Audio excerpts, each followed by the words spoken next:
Good morning on what is a cool, bright and sunny day.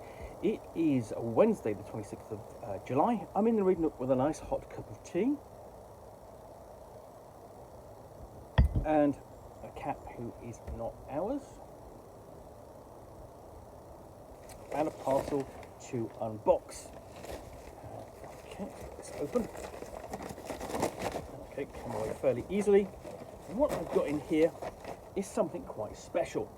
It's Warhammer, the mass combat fantasy role-playing game, published in 1983 by Games Workshop. Warhammer, the mass combat fantasy role-playing game by Bryan, Ansell, Richard Halliwell, and Richard Priestley. Warhammer is the complete game system for fantasy adventuring and wargaming. Within the 3 volumes of this set, you will find all of the information needed to play out fantastic battles and adventures using miniature figures and dice. Suitable whether you're a handful of adventurers facing unknown perils or a great general leading your huge army into battle against hordes of evil monsters. So the Warhammer rules feature sections on movement, psychological factors, shooting, combat, flying creatures, fighting tabletop battles, fighting in dungeons, creature lists, wizards' careers, casting magic, dueling and magical instincts, fumble factor, level 1 to 4 spells, random generation, necromancy, the game master, the players, creating adventure, character advancement, injuries, starting expeditions, running adventure campaigns, encounter charts, plus 2 special scenarios, the Ziggurat of Doom, and the adventure of the Red Wake Valley. So, this is an important game in the history of both role-playing and wargaming. Now, in wargaming terms, this is derived from an early set of rules called Reaper, originally published in 1978, then 1981, designed by Richard Halliwell and Richard Priestley. But this version, published in 1983 by Games Workshop, so it's 40 years old this year, would give rise to, essentially, Games Workshop as we know it today. Because from this rule set, you have numerous sets of wargaming rules, numerous board games, numerous novels, numerous role-playing games, and computer games. So from here, so you've got Warhammer Fantasy Battles and all of the editions of that rule set, and then the same again for its science fiction counterpart, Warhammer 40,000 and all of its rule sets. Role-playing games, of course, Warhammer Fantasy Roleplay and its 4 editions, and all of the supplements. Then you've got, and then the science fiction role-playing games, beginning with Dark Heresy in the early noughties, and so on. Plus all those novels, computer games. You know, this is a huge, essentially intellectual property, or pair of intellectual properties, which were developed from this rule set.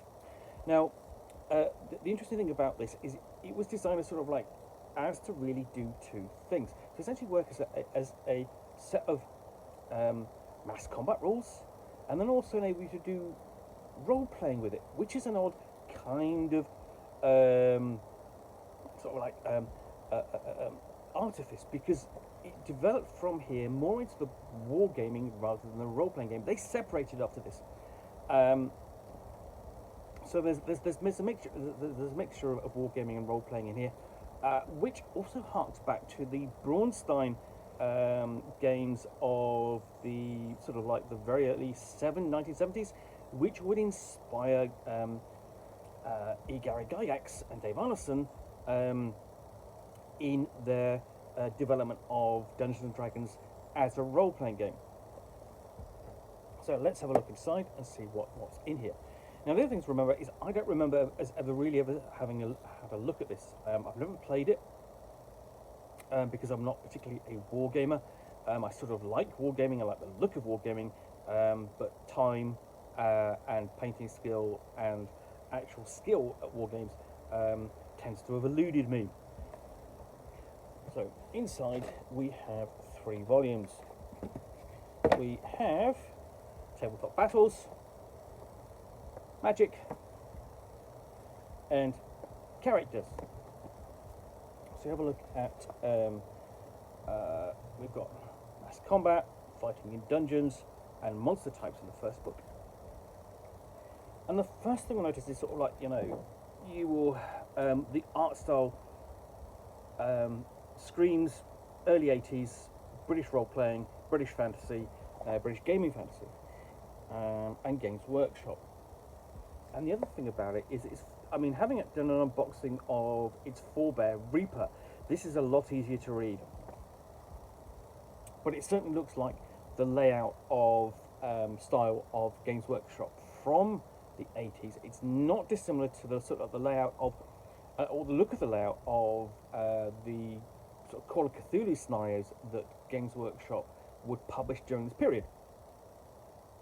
It's not exactly the same, but it's not dissimilar. So we've got a section of movement, and you look at that art, the heavy pen and ink, and you just sort of like, it's not quite chaos spiky bits, but it's getting there.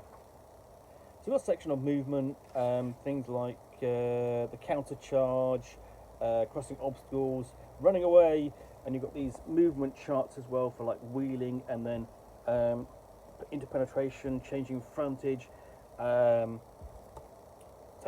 which are kind of handy. But I like this kind of open layout. It's a lot easier to read. Then we go on to the psychology. So you have effects in play like hatred, fear, terror, frenzy, and stupidity. You know, and of course you've got like the goblin or the orc there in classic kind of fantasy style, because you know gobbos are meant to be thick. In traditional sort of like wargaming and role-playing fantasy. Section on morale, and then we get on to the actual combat. So first off, so the combat sort of like starts far away and then it's going to get closer. So we've got a section on shooting, and all the tables for that, and the wounds that you can suffer there, you know, and the saving throws you've got to make against the wounds. Suggestions on using mounted figures in there, shooting from hills and skirmish formats, shooting individual figures, firing into combat. So your individual particular rules, and then you've got like an advanced rule there for critical hits. Then close up, combat, and it's going to do the same thing. We've got initiative levels, and you've got like an order of combat.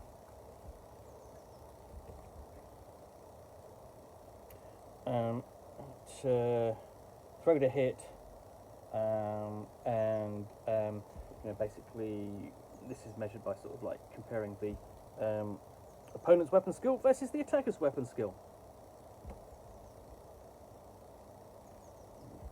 And then throw to kill. So you essentially you're rolling to hit, then you're rolling to inflict damage. Essentially, this is the attack strength of the attacker versus the toughness grade of the target, followed by saving throws that the defender makes. And we have weapons differentiation and other bonuses for charges, weapon types, so heavy or cutting or crushing weapon, and larger weapons are all there. And applying that to monsters. Then we look at wounds and combat results, and you've got rules over here for pursuit and you know, troops breaking from combat. And again, you've got like a sections there for sort of like the advanced rules. So, for example, for follow-on combat, you know, you've successfully charged or attacked, and then essentially your opponent's in disarray. You're going to follow it up. And then the other we've got advanced rules for critical hits and knockouts there. Before we get onto the appendix, oddly, the appendix is in the middle of the book on different paper. It's on blue, which gives it a kind of odd sort of odd stationery feel. Sort of like, you know, we've run out of white paper. We're going to put a blue insert in there, almost like you're at school or something. So, but here we actually have advert for Citadel Miniatures, and you know, hope you enjoyed this as a Scenario Secret of Doom, and we've got amendments on the page listed there. and things like additional rules. These rules are taken from the first digital compendium. Some of these rules are optional.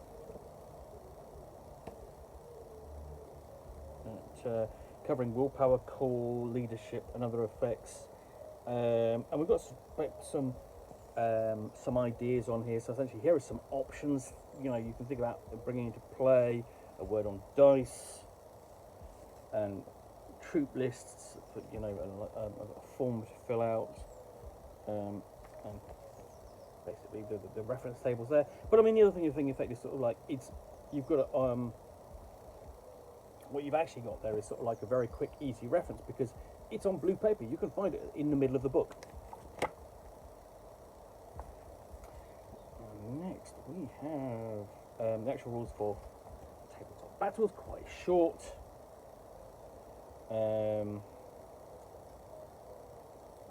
Including how to use bases to sort of essentially organise and keep your figures in together.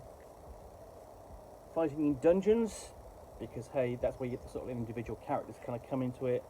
Rules for flying characters, and then we have the Ziggurat of Doom, the scenario,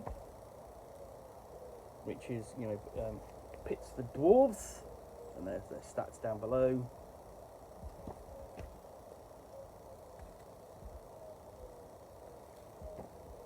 Led by Thorgrim, of course, because, you know, all dwarves are kind of influenced by, Lord of the Hobbit, and you know, the leader of the company in that story. And you've got the location of the fight, the dwarves defending the ziggurat against the hordes of goblins.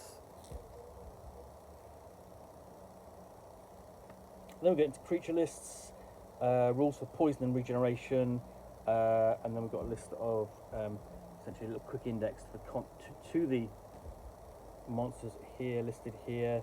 So we start off with men, elves, halflings, dwarves, goblins, orcs, and hobgoblins, all very traditional fantasy races. I mean, pretty much, you know, as you would expect. Essentially, it's inspired by Dungeons and Dragons as much as anything else. Large monsters include giants, trolls, balrogs, minotaurs. So we've got simple lists, and then followed by quick descriptions. Also, we've got ogres, demons. Before we get on to actual monsters, and you've got a whole range of dragons, wyverns, chimera, hippogriffs, griffins, centaurs, even a jabberwock, treemen, eagles, giant frogs, giant rats, winged serpents, manticores, serpent crawlers, winged panthers.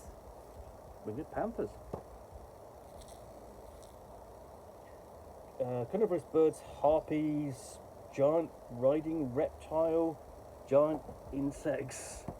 So you've got everything you need to kind of play, bring to the table. We're tigers, we're rats, werewolves, we're boars, we're bears, the undead, all the way down to whites, mummies, and spectres here at the end. So that's just volume 1. So volume 2 promises complete magic system, spells, and wizards. It's slimmer volume.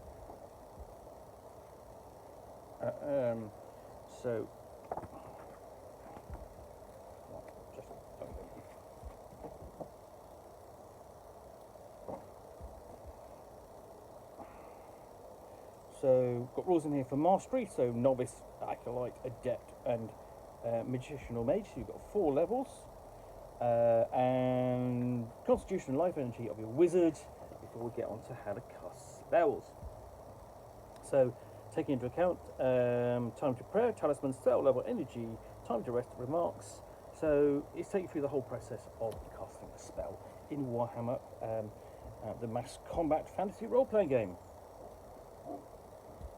So also we have different types of magical attacks, and we've got a fumble factor, because nothing is ever funnier than a wizard fumbling the spells and just some disaster happening, and that's been sort of like developed through the role-playing game and the setting at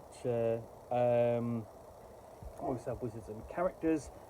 Before we get on to random generation of your wizard. So essentially you're just rolling for mastery level, constitution, specialty, yes, no, a number of spells. Then we randomly determine spells, and we've got the spell lists there.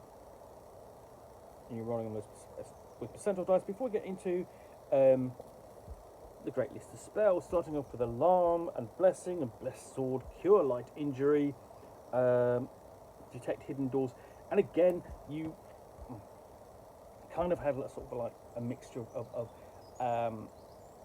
sort of like person-to-person spells and sort of role-playing spells. So Detect Hidden Doors, not a spell. I mean, it's generally not going to a spell you're going to be casting on the battlefield, but there are going to be situations where you might.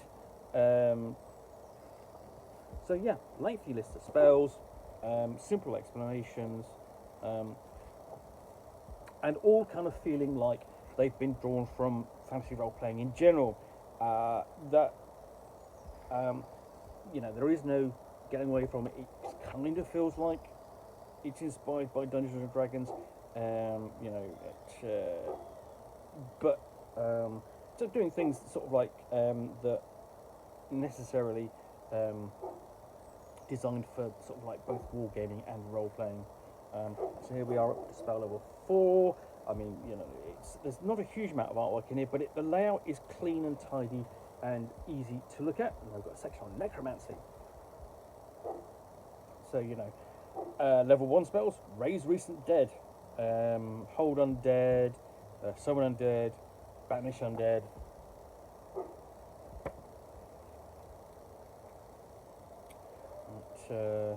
And then we have enchanted objects. So you can equip your wizard with enchanted objects. You've got your characters, bring them into battle. So you've got unique rules here for unique magical weapons, and some examples there. So we've got the Bloodrun Sword, the Weaponsmiths of Karaz Adul. So you've got a bit of background in there as well.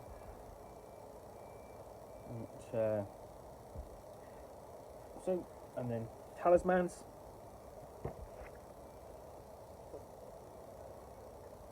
A bit more on relics. And then we have a pentacle template, so you can have like a location where your wizards are attempting to cast magic. Volume 3. Characters. So this is where it's going to get a bit personal. Again, another. So you've got rules here: character advancement, skills, magic items, and heroes. So we haven't got the introduction, and talking about the role of the players, and player characters. So essentially personal characteristics, fighting characteristics, skills, how to create them. Got a list of all sort of like skills in here, things like trapper, tracker, trader, sailor, mate, conman, pickpocket, pharmacist, actor, minstrel, 76, transvestite as a skill, woodsman, armourer, and here you've got sort of like the beginning lists of sort of like very quite ordinary characters types in here. So whether that's a sailor or a trader or a woodsman, or a trapper. So it's sort of like very ordinary occupations, which is a hallmark of Warhammer Fantasy Roleplay. You play quite ordinary characters, having odd adventures, discovering chaos, running away from chaos. And here we have a sample character, and you've got rules in here for sort of like rolling for characters for shots of status. So rules on how to generate a character, just a few dice rolls, and explanations of the various stats. Then character advancement. So you've got the point buy system, sort of like you gain experience, you're increasing your constitution, or you may learn a new spell. So you've got two lists there, one for wizards, one for fighters, because they're the only two options in the game. You can be a fighter or a wizard. So we're talking about wizard careers in terms of progression here. We have a discussion of alignments: good, neutral, evil, avarice, and hunger. We have randomly generated alignments and according to creature, suffering injuries, and with a lengthy example. We've got rules on here for creating adventures. Possible list includes rescue a lovely Italian princess, capture someone, assassination, taking a message or person through a dangerous territory, explore an unknown region or an island, and so on. So there's just some ideas there. This is what could be an adventure, and then list the cost for goods, rates of pay that the player characters can earn for doing tasks. This is just sort of like ordinary work as well listed there. Before we have encounter charts, region by region, fairly short.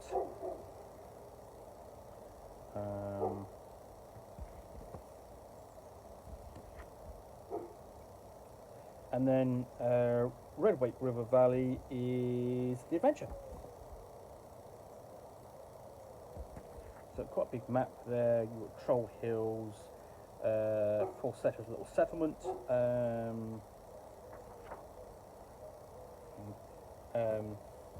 So this is a section of sort of like, oh, here's what the player characters should know, and here's what the player characters should not know.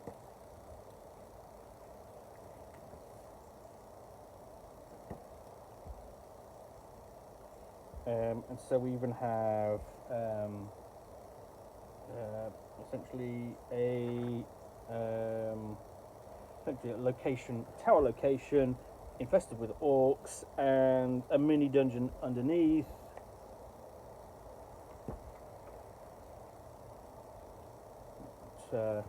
And a sort of like a wilderness location, stockade there out there in the wilderness for you to play through as well. And then we've got a list at the bottom. Here's a list of Citadel miniatures suitable for playing this adventure. So it never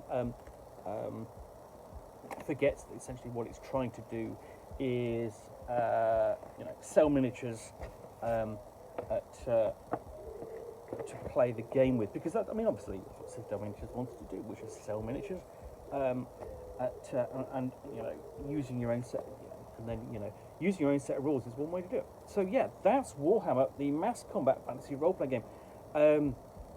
Really kind of interesting look at sort of a hybrid kind of game that would lead to many other options. Obviously, individually, this has no success as a role-playing game per se.